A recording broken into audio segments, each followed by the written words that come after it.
L'homme qui plantait des arbres de Jean Giono. Pour que le caractère d'un être humain dévoile des qualités vraiment exceptionnelles, il faut avoir la bonne fortune de pouvoir observer son action pendant de longues années. Si cette action est dépouillée de tout égoïsme, si l'idée qui la dirige est d'une générosité sans exemple, s'il est absolument certain qu'elle n'a cherché de récompense nulle part et qu'au surplus, elle est laissée sur le monde des marques visibles, on est alors sans risque d'erreur devant un caractère inoubliable. Il y a environ une 40aine d'années, je faisais une longue course à pied sur des hauteurs absolument inconnues des touristes, dans cette très vieille région des Alpes qui pénètre en Provence. Cette région est délimitée au sud-est et au sud par le cours moyen de la Durance, entre Sisteron et Mirabeau. Au nord par le cours supérieur de la Drôme, depuis sa source jusqu'à Die, à l'ouest par les plaines du Comtat vénitien et les contreforts du Mont Ventoux. Elle comprend toute la partie nord du département des Basses-Alpes, le sud de la Drôme et une petite enclave du Vaucluse. C'était au moment où j'entrepris ma longue promenade dans ces déserts, des landes nues et monotones vers 1200 à 1300 mètres d'altitude. Il n'y poussait que des lavandes sauvages. Je traversais ce pays dans sa plus grande largeur et après 3 jours de marche, je me trouvais dans une désolation sans exemple. Je campais à côté d'un squelette de village abandonné. Je n'avais plus d'eau depuis la veille et il me fallait en trouver. Ces maisons agglomérées, quoiqu'en ruine, comme un vieux nid de guêpes, me firent penser qu'il y avait dû avoir là, dans le temps, une fontaine ou un puits. Il y avait bien une fontaine, mais sèche. Les 5 à 6 maisons, sans toiture, rongées de vent et de pluie, la petite chapelle au clocher écroulé, étaient rangées comme le sont les maisons et les chapelles dans les villages vivants. Mais toute vie avait disparu. C'était un beau jour de juin, avec grand soleil. Mais sur ces terres sans abri et hautes dans le ciel, le vent soufflait avec une brutalité insupportable. Ces grondements dans les carcasses des maisons étaient ceux d'un fauve dérangé dans son repas. Il m'a fallu lever le camp. À 5 heures de marche de là, je n'avais toujours pas trouvé d'eau, et rien ne pouvait me donner l'espoir d'en trouver. C'était partout la même sécheresse, les mêmes herbes ligneuses. Il me sembla apercevoir dans le lointain une petite silhouette noire, debout. Je la pris pour le tronc d'un arbre solitaire. À tout hasard, je me dirigeai vers elle. C'était un berger. Une 30aine de moutons couchés sur la terre brûlante se reposaient près de lui. Il me fit boire à sa gourde et un peu plus tard, il me conduisit à sa bergerie, dans une ondulation du plateau. Il tirait son eau, excellente, d'un trou naturel très profond au-dessus duquel il avait installé un treuil rudimentaire. Cet homme parlait peu, c'est le fait des solitaires, mais on le sentait sûr de lui et confiant dans cette assurance. C'était insolite dans ce pays dépouillé de tout. Il n'habitait pas une cabane, mais une vraie maison en pierre, où l'on voyait très bien comment son travail personnel avait rapiécé la ruine qu'il avait trouvée là à son arrivée. Son toit était solide et étanche, le vent qui le frappait faisait sur les tuiles le bruit de la mer sur la plage. Son ménage était en ordre, sa vaisselle lavée, son parquet balayé, son fusil graissé. Sa soupe bouillait sur le feu. Je remarquai alors qu'il était aussi rasé de frais, que tous ses boutons étaient solidement cousus, que ses vêtements étaient reprisés avec le soin minutieux qui rend les reprises invisibles. Il me fit partager sa soupe et, comme après je lui offrais ma blague à tabac, il me dit qu'il ne fumait pas. Son chien, silencieux comme lui, était bienveillant sans bassesse. Il avait été entendu tout de suite que je passerais la nuit là. Le village le plus proche était encore à plus d'une journée et demie de marche.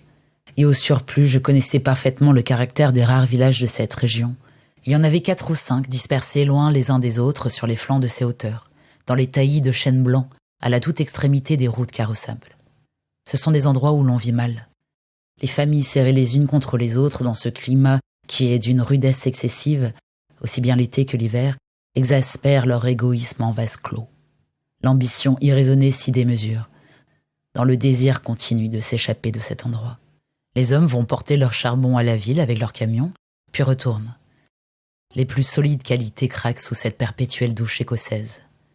Les femmes mijotent des rancœurs. Il y a concurrence sur tout, aussi bien pour la vente du charbon que pour le banc d'église, pour les vertus qui se combattent entre elles, pour les vices qui se combattent entre eux, et pour la mêlée générale des vices et des vertus sans repos. Par là-dessus, le vent également sans repos irrite les nerfs. Il y a des épidémies de suicide et de nombreux cas de folie, presque toujours meurtrières. Le berger, qui ne fumait pas, alla chercher un petit sac et déversa sur la table un tas de glands. Il se mit à les examiner, l'un après l'autre, avec beaucoup d'attention, séparant les bons des mauvais. Je fumais ma pipe. Je me proposais pour l'aider. Il me dit que c'était son affaire. En effet, voyant le soin qu'il mettait à ce travail, je n'insistais pas. Ce fut toute notre conversation. Quand il y eut du côté des bons un tas de glands assez gros, il les compta par paquets de 10. Ce faisant, il examinait encore les petits fruits ou ceux qui étaient légèrement fendillés, car il les examinait de fort près. Quand il eut devant lui 100 glands parfaits, il s'arrêta et nous allâmes nous coucher. La société de cet homme donnait la paix. Je lui demandai le lendemain la permission de me reposer tous les jours chez lui. Il le trouva tout naturel, ou plus exactement, il me donna l'impression que rien ne pouvait le déranger. Ce repos ne m'était pas absolument obligatoire, mais j'étais intriguée et je voulais en savoir plus. Il fit sortir son troupeau et il le mena à la pâture. Avant de partir, il trempa dans un seau d'eau le petit sac où il avait mis les glands soigneusement choisis et comptés. Je remarquai qu'en guise de bâton, il emportait une tringle de fer, grosse comme le pouce et longue d'environ 1,50 m. Je fis celui qui se promène en se reposant, et je suivis une route parallèle à la sienne. La pâture de ces bêtes était dans un fond de combe. Il laissa le petit troupeau à la garde du chien, et il monta vers l'endroit où je me tenais. J'eus peur qu'il vînt pour me reprocher mon indiscrétion, mais pas du tout, c'était sa route, et il m'invita à l'accompagner, si je n'avais rien de mieux à faire. Il alla à 200 mètres de là, sur la hauteur. Arrivé à l'endroit où il désirait aller, il se mit à planter sa tringle de fer dans la terre. Il faisait un trou dans lequel il mettait un gland, puis il rebouchait le trou. Il plantait des chênes. Je lui demandai si la terre lui appartenait, il me répondit que non. Savait-il à qui elle était? Il ne savait pas. Je supposais que c'était une terre communale, ou peut-être était-elle propriété de gens qui ne s'en souciaient pas. Lui ne se souciait pas de connaître les propriétaires. Il planta ainsi 100 glands avec un soin extrême. Après le repas de midi, il recommença à trier sa semence. Je mis, je crois, assez d'insistance dans mes questions puisqu'il y répondit. Depuis 3 ans, il plantait des arbres dans cette solitude. Il en avait planté 100 000. Sur les 100 000, 20 000 étaient sortis. Sur ces 20 000, il comptait encore en perdre la moitié du fait des rongeurs ou de tout ce qu'il y a d'impossible à prévoir dans le dessein de la Providence. Restaient 10 000 chênes qui allaient pousser dans cet endroit où il n'y avait rien auparavant. C'est à ce moment-là que je me souciais de l'âge de cet homme. Il avait visiblement plus de 50 ans. 55, me dit-il. Il s'appelait Elzéar Bouffier. Il avait possédé une ferme dans les plaines. Il y avait réalisé sa vie. Il avait perdu son fils unique puis sa femme. Il s'était retiré dans la solitude où il prenait plaisir à vivre lentement, avec ses brebis et son chien. Il avait jugé que ce pays mourait par manque d'arbres. Il ajoutait que, n'ayant pas d'occupation très importante, il avait résolu de remédier à cet état des choses. Menant moi-même à ce moment-là, malgré mon jeune âge, une vie solitaire, je savais toucher avec délicatesse aux âmes des solitaires. Cependant, je commis une faute. Mon jeune âge, précisément, me forçait à imaginer l'avenir en fonction de moi-même et d'une certaine recherche du bonheur. Je lui dis que, dans 30 ans, ces 10 000 chênes seraient magnifiques. Il me répondit, très simplement, que si Dieu lui prêtait vie, dans 30 ans, il en aurait planté tellement d'autres que ces 10 000 seraient comme une goutte d'eau dans la mer. Il étudiait déjà d'ailleurs la reproduction des êtres, et il avait près de sa maison une pépinière issue des faines. Les sujets qu'il avait protégés de ses moutons par une barrière en grillage étaient de toute beauté. Il pensait également à des bouleaux pour les fonds où, me dit-il, une certaine humidité dormait à quelques mètres de la surface du sol. Nous nous séparâmes le lendemain. L'année d'après, il y eut la guerre de 14, dans laquelle je fus engagé pendant 5 ans. Un soldat d'infanterie ne pouvait guère y réfléchir à des arbres. À dire vrai, la chose même n'avait pas marqué en moi. Je l'avais considéré comme un dada, une collection de timbres et oublié. Sorti de la guerre, je me trouvais à la tête d'une prime de démobilisation minuscule, mais avec le grand désir de respirer un peu d'air pur. C'est sans idée préconçue, sauf celle-là, que je repris le chemin de ces contrées désertes. Le pays n'avait pas changé. Toutefois, au-delà du village mort, j'aperçus dans le lointain une sorte de brouillard gris qui recouvrait les hauteurs comme un tapis. Depuis la veille, je m'étais remis à penser à ce berger planteur d'arbres. 10 000 chênes, me disais-je, occupent vraiment un très large espace. J'avais vu mourir trop de monde pendant 5 ans pour ne pas imaginer facilement la mort d'Elzéar Bouffier. D'autant que, lorsqu'on a 20 ans, on considère les hommes de 50 comme des vieillards à qui il ne reste plus qu'à mourir. Il n'était pas mort. Il était même fort vert. Il avait changé de métier. Il ne possédait plus que 4 brebis, mais par contre, une centaine de ruches. Il s'était débarrassé des moutons qui mettaient en péril ses plantations d'arbres. Car, me dit-il, et je le constatais, il ne s'était pas du tout soucié de la guerre. Il avait imperturbablement continué à planter. Les chênes de 1910 avaient alors 10 ans et étaient plus hauts que moi et que lui. Le spectacle était impressionnant. J'étais littéralement privé de parole et comme lui ne parlait pas, nous passâmes tout le jour en silence à nous promener dans sa forêt.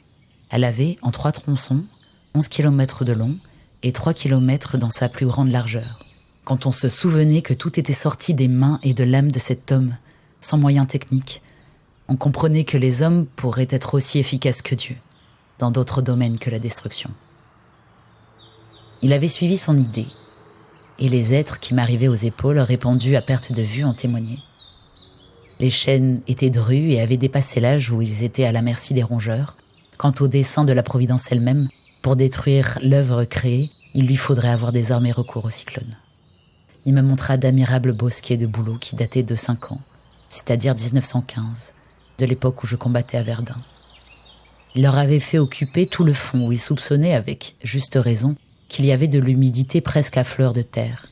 Ils étaient tendres comme des adolescents et très décidés. La création avait l'air d'ailleurs de s'opérer en chaîne.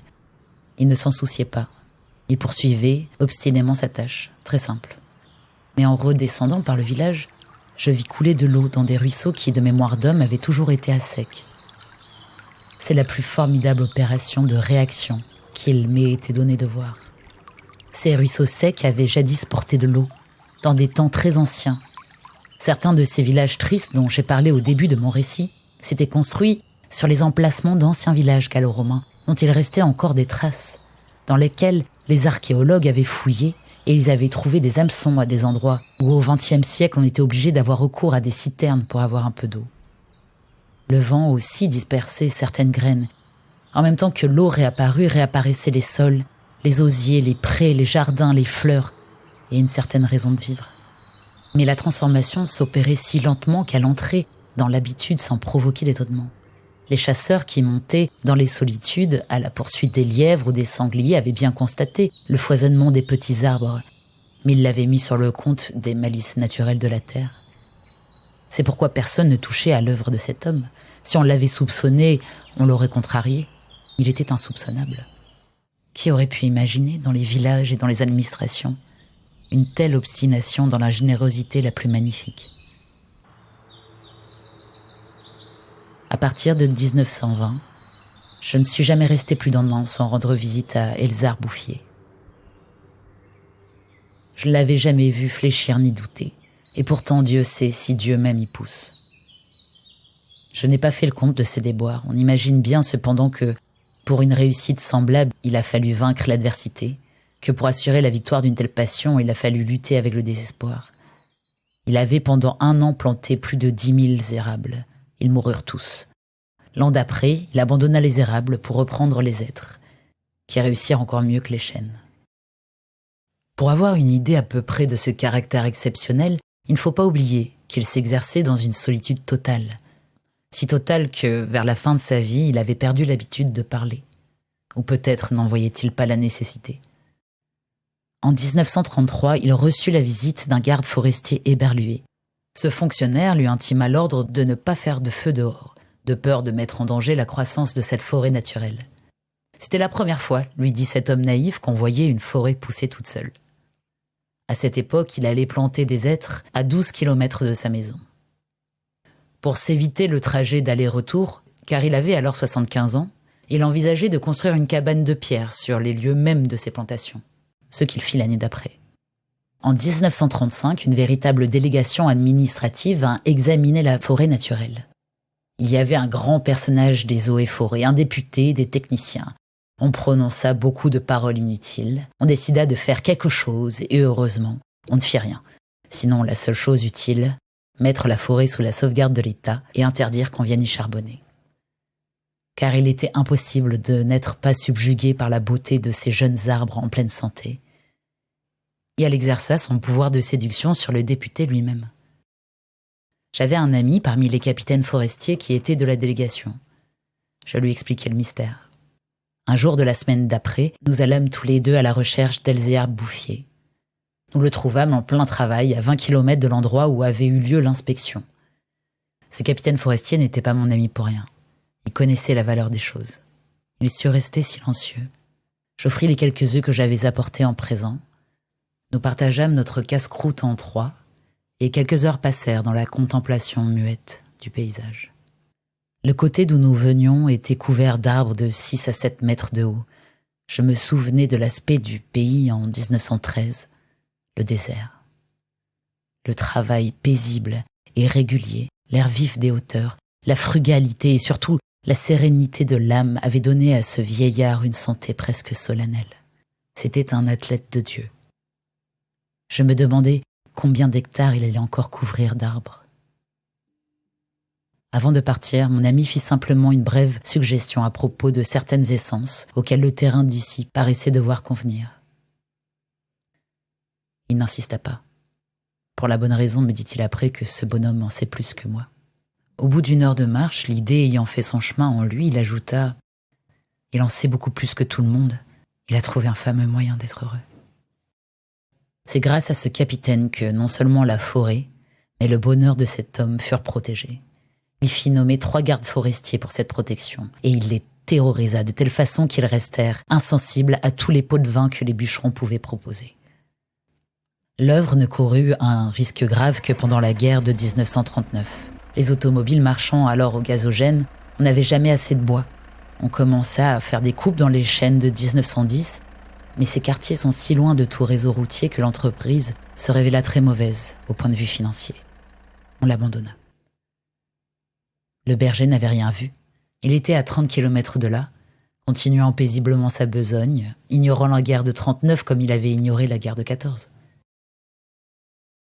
J'ai vu Elzéar Bouffier pour la dernière fois en juin 1945. Il avait alors 87 ans. J'avais donc repris la route du désert, mais maintenant, malgré le délabrement dans lequel la guerre avait laissé le pays, il y avait un car qui faisait le service entre la vallée de la Durance et la montagne. Je mis sur le compte de ce moyen de transport relativement rapide le fait que je ne reconnaissais plus les lieux de mes dernières promenades. Il me semblait aussi que l'itinéraire me faisait passer par des endroits nouveaux. J'eus besoin d'un nom de village pour conclure que j'étais bien cependant dans cette région, jadis en ruine et désolée. Le car me débarqua à Vergon. En 1913, ce hameau de 10 à 12 maisons avait 3 habitants. Ils étaient sauvages, se détestaient, vivaient de chasse au piège. À peu près dans l'état physique et moral des hommes de la préhistoire. Les orties dévoraient autour d'eux les maisons abandonnées. Leurs conditions étaient sans espoir. Il ne s'agissait pour eux que d'attendre la mort, situation qui ne prédispose guère aux vertus. Tout était changé. L'air lui-même. Au lieu des bourrasques sèches et brutales qui m'accueillaient jadis, soufflait une brise souple, chargée d'odeurs. Un bruit semblable à celui de l'eau venant des hauteurs. C'était celui du vent dans les forêts. Enfin, chose plus étonnante, j'entendis le vrai bruit de l'eau coulant dans un bassin. Je vis qu'on avait fait une fontaine, qu'elle était abondante, et ce qui me toucha le plus, on avait planté près d'elle un tilleul qui pouvait déjà avoir dans les 4 ans déjà gras, symbole incontestable d'une résurrection. Par ailleurs, Vergon portait les traces d'un travail pour l'entreprise duquel l'espoir était nécessaire. L'espoir était donc revenu. On avait déblayé les ruines, abattu les pans des murs délabrés et reconstruit 5 maisons. Le hameau comptait désormais 28 habitants, dont 4 jeunes ménages. Les maisons neuves, crépies de frais, étaient entourées de jardins potagers où poussaient, mélangés mais alignés, les légumes et les fleurs, les choux et les rosiers, les poireaux et les gueules de loup, les céleris et les anémones. C'était désormais un endroit où l'on avait envie d'habiter. À partir de là, je fis mon chemin à pied. La guerre dont nous sortions à peine n'avait pas permis l'épanouissement complet de la vie, mais Lazare était hors du tombeau. Sur les flancs abaissés de la montagne, je voyais des petits champs d'orge et de seigle en herbe. Au fond des étroites vallées, quelques prairies verdissaient. Il n'a fallu que les 8 ans qui nous séparent de cette époque pour que tout le pays resplendisse de santé et d'aisance. Sur l'emplacement des ruines que j'avais vues en 1913 s'élèvent maintenant des fermes propres, bien crépies, qui dénotent une vie heureuse et confortable. Les vieilles sources, alimentées par les pluies et les neiges que retiennent les forêts, se sont mis à couler. On en a canalisé les eaux. À côté de chaque ferme, dans des bosquets d'érables, les bassins des fontaines débordent sur des tapis de menthe fraîche. Les villages se sont reconstruits peu à peu. Une population venue des plaines où la terre se vend cher s'est fixée dans le pays, y apportant de la jeunesse, du mouvement, de l'esprit d'aventure. On rencontre sur les chemins des hommes et des femmes bien nourris, des garçons et des filles qui savent rire et ont repris goût aux fêtes campagnardes. Si on compte l'ancienne population, méconnaissable depuis qu'elle vit avec douceur, et les nouveaux venus, plus de 10 000 personnes doivent leur bonheur à Elzéar Bouffier. Quand je réfléchis qu'un homme seul, réduit à ses simples ressources physiques et morales, a suffi pour faire surgir du désert ce pays de Canaan, je trouve que malgré tout, la condition humaine est admirable. Et quand je fais le compte de tout ce qu'il a fallu de constance dans la grandeur d'âme et d'acharnement dans la générosité pour obtenir ce résultat, je suis pris d'un immense respect pour ce vieux paysan sans culture qui a su mener à bien cette œuvre digne de Dieu. Elzéar Bouffier est mort paisiblement, en 1947, à l'hospice de Banon.